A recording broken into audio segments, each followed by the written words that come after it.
Então eu acho que eu tenho um papel, sim, como professor, ser alguém que tem que encantar as pessoas para fazerem isso. Esse projeto, a riqueza dele são os alunos. A gente pensa da seguinte forma, que a pobreza não está na falta do dinheiro, está na falta de assistência, na falta de comunicação.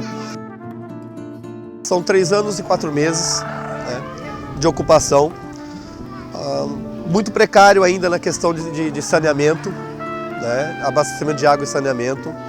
Somos hoje 154 famílias. A vida levanta poeira, areia, areia, a vida levanta poeira. Dá um total de 480 pessoas, né, das quais 170 crianças, estamos falando aí até 12 anos.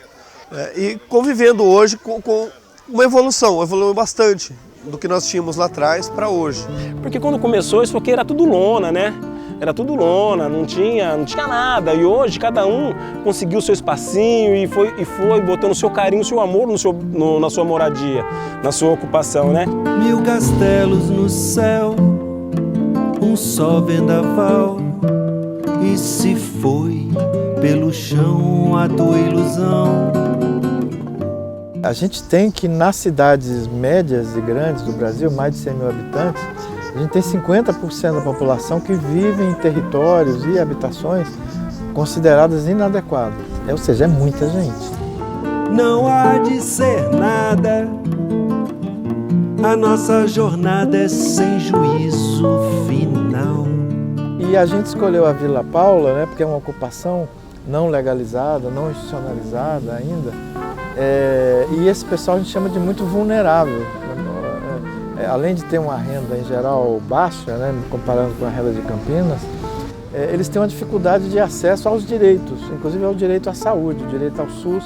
Então a gente foi trabalhar com os usuários, regimentamos alunos, né, de vários cursos aqui da área da saúde, inclusive da universidade, temos gente de outras áreas, da economia, das artes, enfim. E envolvemos vários professores também. E a ideia nossa é fazer ações, intervenções, que a gente chama, com os usuários, voltada para a saúde, mas para a cidadania, para a moradia. A gente veio para cá porque é uma área ligada a um centro de saúde que eu tinha atividade como professor.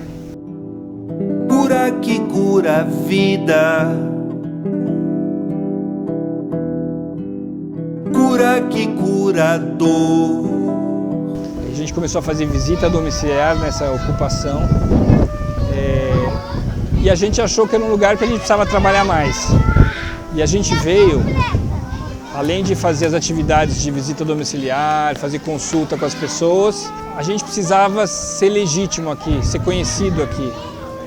E a gente usou uma estratégia de começar a chegar nas crianças. E teve uma acolhida, a gente teve uma acolhida muito boa, né? Tanto na comunidade, nas lideranças da comunidade, as mulheres, as crianças, quanto a gente teve uma boa acolhida também entre os servidores públicos do SUS e da assistência social também. E a gente faz atividade aos sábados, de 15 em 15 dias. Enquanto os alunos vão desenvolvendo essa atividade, eu fico observando o que está acontecendo. Eu acho que para os alunos é uma experiência fantástica de conhecer essa realidade, trabalhar aqui, gostar do que está fazendo. Eles vêm praticamente voluntariamente. Então a nossa linha de pesquisa é uma linha que combina pesquisa com extensão, com formação. A gente vai trabalhar muito com a formação das equipes de atenção primária, de saúde da família, dos agentes de saúde comunitária, formação tanto técnica, clínica, mas também com a formação para aumentar a capacidade deles de lidar com a população na parte preventiva, de educação à saúde, divulgação de direitos. Quantos alunos fazem atividade com as crianças, eu me aproximo dos usuários, eu vou fazendo algumas consultas rápidas das necessidades deles. Cuida toda ferida. Então tem gente que é hipertenso, está há muito tempo sem a receita desatualizada, eu atualizo, eu agendo consulta, eu faço encaminhamento. Eu consegui uma parceria com o Centro de Saúde para ajudar a equipe do Centro de Saúde, então eu faço alguns atendimentos no Centro de Saúde. Cuida, meu curador. Eu acho que o projeto foi ficando interessante a ponto da gente aprender muito com essa comunidade, a gente aprendeu muito. Por conta desse aprendizado, a gente achou necessário pesquisar sobre isso. E uma das coisas que a gente descobriu é que não há um vazio de conhecimento na comunidade, ao contrário. A gente sabe algumas coisas, eles sabem outras, e a forma é criar pontes, integração entre o que a universidade tem, a ciência, né, e o que a população tem. Eles têm estratégias de sobrevivência, de convivência, de lidar com a violência. Hoje nós temos 4 projetos de iniciação científica em andamento, então indiretamente a gente dando atendimento, conversando, estando disponível para eles, a gente empoderou essa comunidade para que eles exerçam a cidadania e reconheçam os direitos deles como usuários de um sistema de saúde público. O projeto da Unicamp, né, com o Dr. Rubens, ele agrega muito. Em que sentido a gente enxerga como líder da ocupação, né? Na questão dessas pessoas se sentirem valorizadas, reconhecidas, serem atendidas. A gente pensa da seguinte forma, que a pobreza não está na falta do dinheiro, está na falta de assistência, na falta de comunicação. E isso o Dr. Rubens faz com a equipe dele, com os meninos aí que estão sempre aí, com maestria, né? Faz esse pessoal se sentir vivo, sentir que existe realmente um mundo melhor para eles. No fundo do oco do poço bem fundo, entra uma luz na fissura do mundo.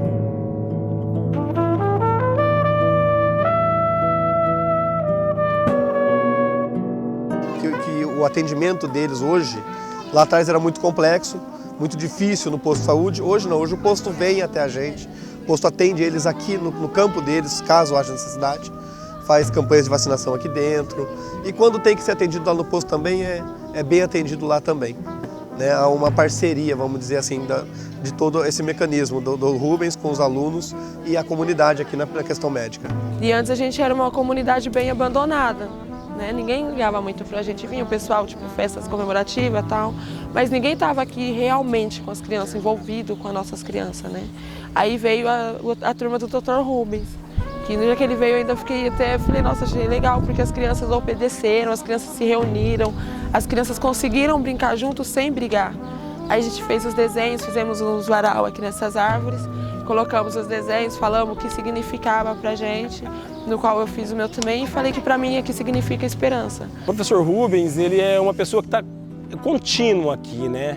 Ele tem feito um trabalho na parte da saúde na nossa comunidade, esplêndido, né? Ele nos abraçou de uma forma que a gente até, se a gente for parar mesmo para pensar, a gente até se emociona, porque hoje, no país que a gente vive com problema de saúde, com problema de tantos problemas que nós temos, e o Dr. Rubens e a sua equipe está aqui sempre nos apoiando. Cuida, meu curador.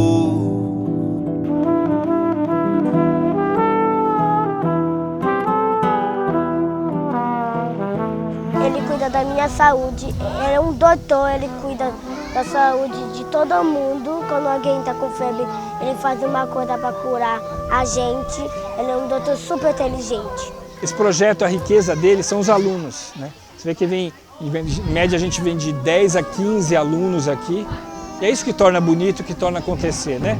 Então eu acho que eu tenho um papel, sim, como professor, se alguém que tenho que encantar as pessoas para fazerem isso. Eu não tenho que fazer tudo, eu tenho que encantá-los para que façam. Quando eu vim aqui para atuar, eu fiquei pensando o que eu poderia fazer, porque na graduação a gente não tem matérias que falem sobre o trabalho de psicólogo dentro de uma ocupação, porque é algo muito recente. Então eu fui procurar, saber, encontrei pouco material, principalmente relacionado ao sofrimento mental. Então quando a gente fez rodas, quando eu fiz rodas com as mulheres, com as crianças, eu percebi que eles tinham muita angústia, ansiedade de falar, um atropelava o outro, então eles precisavam de um espaço para falar e era bem perceptível esse sofrimento deles, né? Então eu comecei a pensar de como que a equipe de saúde trabalhava a saúde mental nesses espaços, né? Uma vez que eu não tinha na literatura. Então é importante ter, por quê? Porque essas pessoas precisam, né, do atendimento e o Estado tem que suprir essas necessidades, né? E é importante também para os alunos aprenderem, porque se eles não tiverem contato, eles não vão aprender. Então eles vão para o trabalho sem saber o que fazer. A gente tem muito para aprender, mas muito mesmo para aprender aqui, e a gente tem a obrigação de fazer pesquisa.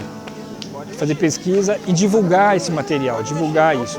Então a gente tem alguns projetos para o ano que vem fazer um simpósio sobre esse tema dentro da Unicamp, fazendo gente de outras comunidades, outras pesquisas. A gente quer fazer junto com esses alunos um livro que a gente acha que o nosso aprendizado tem que ser divulgado para que ele seja multiplicado. Porque eu tenho tido experiências assim com esse pessoal da universidade assim únicas mesmo. E é assim, eles fazem eventos aqui e o comentário, às vezes eu sento longe e fico só observando. Porque assim, eu estou vendo o quanto é importante para as crianças, mas eu estou vendo a importância para eles também. E é algo que realmente precisa muito mais. Eu acho que cada aluno que não vem numa comunidade, que não seja essa, mas seja outras, eu acho que ele está perdendo muito do mundo. Porque é para você entender o que é realmente uma vida, o que é realmente uma dificuldade. Né? Porque eu era fora desse contexto também, a partir do momento que eu cheguei aqui, e hoje eu não consigo abandonar isso. Né? Eu não preciso estar aqui, né? Eu não ganho nada por estar aqui.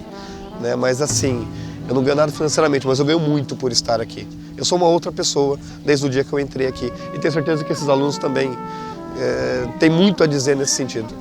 Então, quando a gente vem, eu acho que tem dois conhecimentos. Tem um conhecimento de território, que são ver essas casas de madeira, ver as necessidades dessa população, falta de serviço básico, tanto no posto de saúde, acesso à educação, água, luz. E também tem a questão de conversar com os moradores. Daí conta desde quando está aqui, quais são as dificuldade às vezes para deixar a criança na creche e ir para o emprego, às vezes não consegue emprego porque não tem com quem deixar, dificuldades em tempo de chuva aqui, quando bate muito vento. Então são histórias que vão comovendo a gente. Eu particularmente fico muito comovida com isso, porque por mais que a gente saiba que existe desigualdade no mundo, é muito diferente quando você está presente nisso, quando você ouve de uma pessoa contar. Não é um texto acadêmico dissertando sobre desigualdade social, é uma pessoa narrando que ela não teve comida naquele mês. Então, eu acho que esse é o maior impacto. Eu acho que essa sensibilização é muito importante para a gente. A gente precisa lembrar que não é a doença que a gente trata, é o ser humano.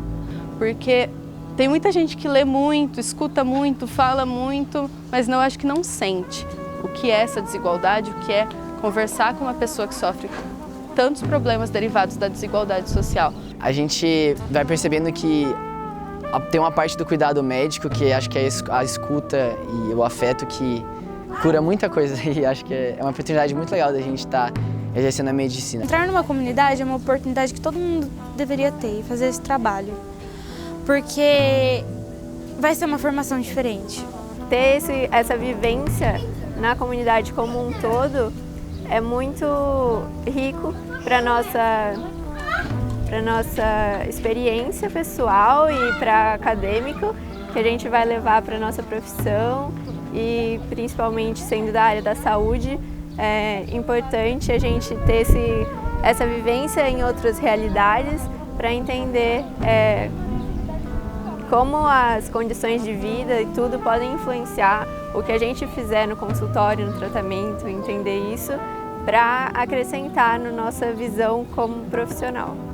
Então, por exemplo, um projeto de extensão, onde tem alunos da graduação, eles já vão começar a aprender desde o começo qual que é a realidade, como que é o trabalho fora do contexto de um espaço fechado entre paredes, que tem todos os equipamentos, né? Porque é exatamente o que é a extensão, né? Você emprestar um apoio à comunidade, uma ajuda, aprender com a comunidade, né? E envolver os profissionais do SUS nesse aprendizado, porque eles é que vão continuar lá, né? Nós estamos passando, nós da universidade, se bem que os dois centros de saúde dessa região têm um convênio permanente de formação. Nós temos residentes lá, alunos do primeiro ano de medicina e fono, audiologia, alunos do quinto ano. Então, enfim, a gente também está junto com os trabalhadores. Então, a ideia é isso, a ideia é de aproximar, apesar das diferenças de cultura, de renda, de perspectiva, a gente criar um ambiente democrático, né, de convivência,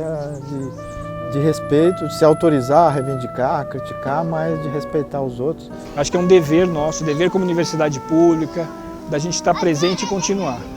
Eu acho que é importante para a gente, é importante para os alunos, junto com a extensão que a gente faz aqui. A gente está fazendo pesquisa e ensino aqui também. Então, a gente ensina muita coisa para esses alunos. Algumas disciplinas a gente conseguiu trazer para cá. né? Tem um submódulo do quarto ano que eu estou fazendo aqui. Então eu acho que a gente não tem como sair daqui. Nós temos um compromisso com eles. A gente tenta conversar bastante com essa população para mostrar que eles têm direito sim à saúde, eles têm direito ao acesso ao centro de saúde aqui do lado. Então eu acho que a luta, como o SUS foi formado por luta social, a luta social pela saúde começa aqui. Não só da gente ali dentro da academia, começa com a população, principalmente a população que mais necessita. Boa parte das ocupações ao longo dos últimos 10, 15, 20 anos foram se institucionalizando, transformaram em bairros, tem endereço, tem PTU, mas é precário. As instalações elétricas são gatos, são improvisadas, são gambiarras. A maior parte das ruas você não consegue passar ambulância, não consegue. Então, apesar de estar já legalizadas, o padrão de urbanização é considerado inadequado, é muito ruim, né?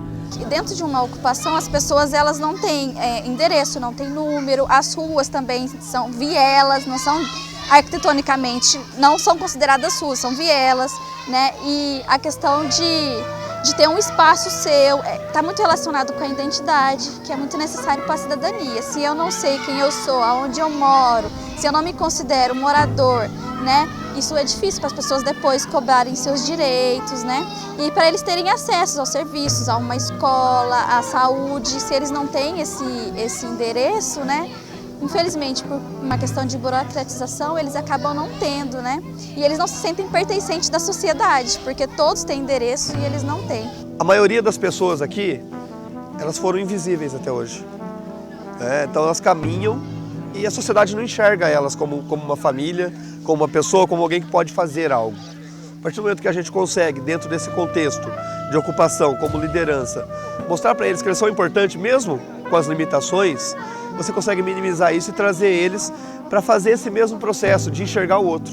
Nós somos carentes, né, de algumas coisas, mas aqui tem calor humano, né, aqui tem respeito e aqui tem bastante amor. Um espaço que tem várias pessoas que se respeitam, que brincam, as crianças brincam, é um espaço alegre também, que os profissionais podem entrar e fazer o seu trabalho, não é um espaço, as pessoas são bem acolhedoras, elas aceitam, né, desde que escutem. A gente está num lugar, às vezes, um tanto não estruturado, não nos faz nem melhor e nem pior que ninguém, né? O sonho nosso aqui, lógico que é primeiramente conseguir a moradia para essas famílias, né? E depois empoderar elas. De que forma? Buscando um treinamento para os pais poderem trabalhar, né? Uma escola melhor para os filhos, um treinamento para os filhos jovens, técnico que seja, né? Para que eles possam se sentir empoderados, né? Então tem que ter todo um preparo deles para que eles possam realmente ter uma vida diferente. Olha, eu consegui um emprego, vou pagar a minha casa, vou dar uma dignidade para minha família, meus filhos vão estudar e vão ser alguém melhor. É tudo um conjunto nesse contexto. Esse acho que é o grande sonho nosso aqui, da ocupação aqui como coordenação e como moradores também, que a gente conversa muito sobre isso e muitos compartilham o sonho com a gente. Se esta rua fosse minha, uma vida melhor para todos nós, né? Eu mandava ladrilhar. Então foram relatos que me deixaram bastante comovida e coisas que eu nunca tive contato, nunca fez parte da minha realidade. Aquilo que a gente sabe que existe, mas às vezes fica, né? Com pedrinhas de brilhante. Vila Paula, na minha vida, é uma conexão. É o que está conectando tudo que eu estou aprendendo com o trabalho que eu sinto que é o que eu vou ter pro resto da minha vida. Para o meu amor passar. Vila Paula na minha vida é uma vivência muito enriquecedora em todos os sentidos, pessoal e acadêmico. Nesta rua tem um bosque. Quando eu assisto televisão, quando eu vejo alguém ficando sem casa, eu choro. Eu queria ajudar a pessoa, mas não vai dar porque eu não tenho dinheiro para comprar. Se esta rua fosse minha, eu mandava Enfim, então tudo isso a gente acaba tomando como uma visão ampliada de saúde para poder criar uma convivência que a gente chama de paideia. Paideia é aprender com a vida, né? É um conceito grego que significa isso. Foi assim que nasceu o nome desse lugar, onde hoje o povo vive a batucar. É triste, é bela a vida nos barracos, lá no morro da favela. É triste, é bela a vida nos barracos, lá no morro da favela.